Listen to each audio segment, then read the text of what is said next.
Hey everyone, I'm Mitchell, And I'm Will. and this is Skyrift. Skyrift is a competitive strategy-style game that can be played as a 1 versus 1 or 2 versus 2. It is set in an imaginative world where 4 kingdoms once contended for its control. Legend has it that if one is able to conquer the mysterious and unpredictable rift by collecting gems, then they control the world. Players will take on the role as a commander of a small squad of brave warriors.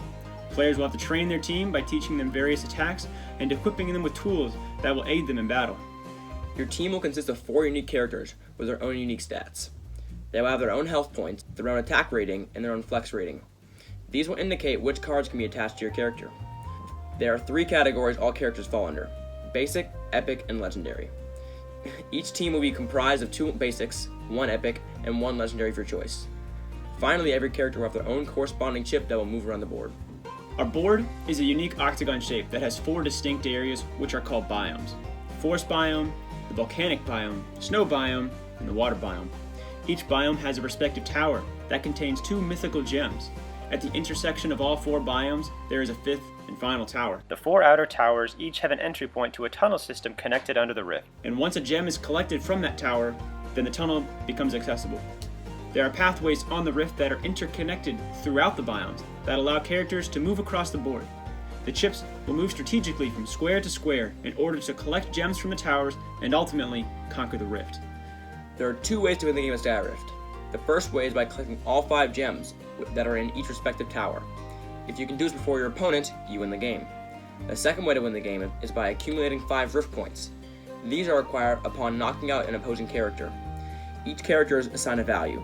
Basic characters are worth 1 point, Epic characters are worth 2 points, and Legendaries are worth 3 points. At the bottom of your mat, you will be able to keep track of these. When you collect a gem, you will draw gem cards to keep track of which ones you still need. Next to the gem cards is the Rift Point Tracker. As characters are knocked out, the Rift Point Tracker will track them until a player reaches 5 points. How you knock out your opponent is largely dependent on how you train your characters throughout the game. Every turn, you'll draw a card from a shared deck.